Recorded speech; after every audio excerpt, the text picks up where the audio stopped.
Regular viewers knew this was coming, the Aventon Pace 500 e-bike. The Pace is a penny shy of $1,400, coming in at $1,399.99, making it the highest end e-bike that I've reviewed thus far. The Pace comes in two colors, SoCal Sand and this is Deep Black. I've actually had this bike in the box for quite some time, but I see that it's featured on their website as back in stock, so I figure now is as good a time as any to give it a look. Let me start the tour at the bars because there's a lot going on here. Right out of the gate you can see that this stem is adjustable, just like the one on my IKEA Slida, and it really fits with the cruiser nature of the Pace. And the bars themselves, I call them the Batman bars. They have a 15-degree bar sweep, but it's a sweep in a very curvy sort of way. It's equipped with comfort grips, and unlike on my last e-bike, these are a bit softer. And the Shimano 8-speed trigger shifter, that starts a series of firsts, as this is the first good trigger shifter I've had on an e-bike. The brake levers give away that this is equipped with hydraulic disc brakes, which is another first. My two other e-bikes have a twist throttle, but the Pace has a thumb actuated throttle and it's on the left side. I don't know how I like that, but it also puts the mode switch slightly out of reach. The computer is the same one that my Lectric XP is equipped with, but I find it interesting that like the XP, this bike has a headlight mode, but the Pace doesn't have any lights. So they configured it where that mode turns on the screen's backlight. Clever. And if all that wasn't enough for the bike's limited handlebar real estate, they added a cup holder. It's kind of bulky, but it may come in handy, so I'll keep it on. And the head tube on the Pace is huge, and I'm guessing that's to accommodate the large down tube that we'll see in a second. The frame is aluminum, and so is the rigid fork, 60/61. The wheel set's 27.5 with double wall rims, and those are wrapped in Kenda Quick 7-5 Sport tires with reflective sidewalls. Those hydraulics are Tektro HD series with 180mm rotors on the front and rear. And for me, the frame is where that $1,400 price is earned. I mean, look at those welds. Aside from my US made Canada Lefty, these are by far the best welds I've seen in a while. That's an excellent job in manufacturing and quality control, so props to Aventon. As awesome as the welds are, they're easily overlooked because the down tube battery tends to be where the eyes go. This is a semi-integrated battery, so it doesn't look out of place or cheap, and it blends well with the frame. The battery's 48 volt, 11.6 amp hour with Samsung cells, so brand name.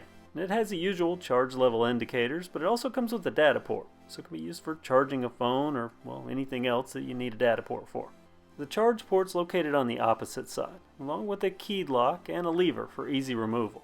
The pedals are alloy, and there's some brand I've never heard of. The crank arm's 170mm alloy, and the chain ring 42 tooth, and it's a single chain ring. Yay, one buy.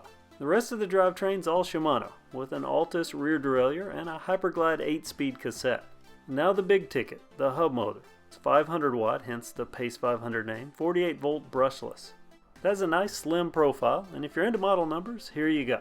Now I'm not sure of the model or the brand, but the cadence sensor is also slim. The seat post is alloy 31.6mm, and it's fitted with a Velo comfort saddle, further enhancing the cruiser-esque nature of the bike. Graphics wise, it's bare bones, white text on glossy black paint. But is it fun to ride? I mean, it's an e-bike, so yes. Near effortless pedaling will kick in that 500 watt motor, and as long as the battery has juice, it's everything I expect an e-bike to be. The Pace has a stated top speed of 28 miles per hour, and I found that on flat ground, that's exactly what it'll do. And they did a good job with the top speed gearing as well, because I don't feel like I run out of pedal trying to get there. It's just about right. And let me tell you, effortless fast riding is lots of fun, albeit somewhat mentally awkward on a cruiser type setup. Personally, I'm not a sweep bar kind of guy, so it can get a bit white knuckle hitting bumps and curves at speed.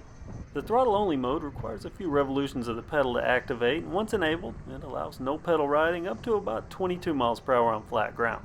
But as I had suspected, I found that throttle positioning just to be awkward and uncomfortable for anything more than short bursts. Plus, I spend most of my time in pedal assist mode 5, the max. I mean, it's there, why not use it? Though there are occasions when I want to slow things down. Like when I'm riding down by the river where for some reason the bike paths crisscross streets with no stop signs. And slow riding kind of fits this area, I mean when in Rome, but it usually doesn't take long before I'm back in pedal assist mode 5. Where again the cruiser temperament of the bike can be somewhat unnerving at 20 miles per hour, hitting unexpected bumps and dips. But even with that, it's still a good ride. The only real issue I have is with the M5 computer, and this happened to me a few times on the XP. The odometer resets to 0. Now on the XP I figured it was because it was a prototype, but now it's happened a couple of times on the Pace. It's something I'm doing with the computer and I'm going to find out and I'll let you know. Aside from that, the Pace 500, the ride experience, it's one of quality. And it certainly rides better than I would expect, at least for a cruiser style e-bike and one in this price range. It's also surprisingly capable, and I'm not just talking about speeds. What I mean by that is I think cruiser and I think relaxed riding, but I find this to be at home on bike paths or even riding down city streets or just taking it easy on casual rides.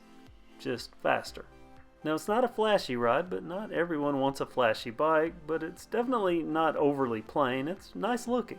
Component wise, I think they did a good job, and for me it's mostly a hit, though some things like the Batman bars I don't particularly enjoy. But I suspect that most people shopping for a bike like this are likely going to have a different opinion. That adjustable stem, I have had to periodically tighten that, so I'll consider that one negative. And the throttle's just awkward for me, maybe if I had longer fingers. Especially awkward when I try to make mode selections. And odometer resets aside, the M5 display, it's crisp and easy to read even in daylight. But there is one other strange anomaly with that computer. See the energy reading here? Even when I'm riding it, that's still at about half power. Yet when I look at the battery and I click its meter, it shows one flashing bar, which is about right because I have about 25 miles on this charge. So I'll follow up on that too. Cable management is hit or miss on e-bikes, and here they did a good job, albeit 80s phone cord style. And though it looks like that cabling route's inside the down tube, it's actually under the down tube, because there's a large plastic cover that hides cables and the speed controller. And I want to mention those welds again, because these are seriously good and other manufacturers should be paying attention, because quality like this makes the cost not seem so expensive. I also like the Quick 7s. They're smooth rolling and they have great traction on the streets. And as far as cruiser seats go, this one meets expectations, rear springs and all. And being an e-bike, I view the drivetrain in a different light because it's not as important that it have high-end components. And here, the Shimano Altus 8-speed setup does a good job, smooth and easy. Getting the battery in and out is also easy. Unlock it with the keys and then pull the battery lever. It slides out sideways. It can be charged on or off the bike. And it goes back on just as easy. There's no fighting with the frame tubes to get it to fit. And in my time thus far, I found this 500 watt motor to be not only powerful, but also not very loud, especially considering the speeds that I'm regularly running. Even the kickstand's a decent quality with a nice wide footprint. Overall, I'm impressed with the Pace 500. For the price, $1399.99, considering the quality of the build and the smoothness of the ride, I think it's mostly on target. Even though I don't like the thumb throttle, once I figure out what's going on with the odometer reset and that battery meter, I think this will be a great bike. So what do you think about the Pace 500? Especially those welds. Comment below and let me know. Thanks for watching another Kev Central video, and thanks to today's patron, Mark M. If you're new here, I hope you subscribe and that you have the notification bell active so you don't miss any upcoming videos, because there are new e-bike reviews and plenty of big box bike reviews yet to come. And as always, I hope you have a great day.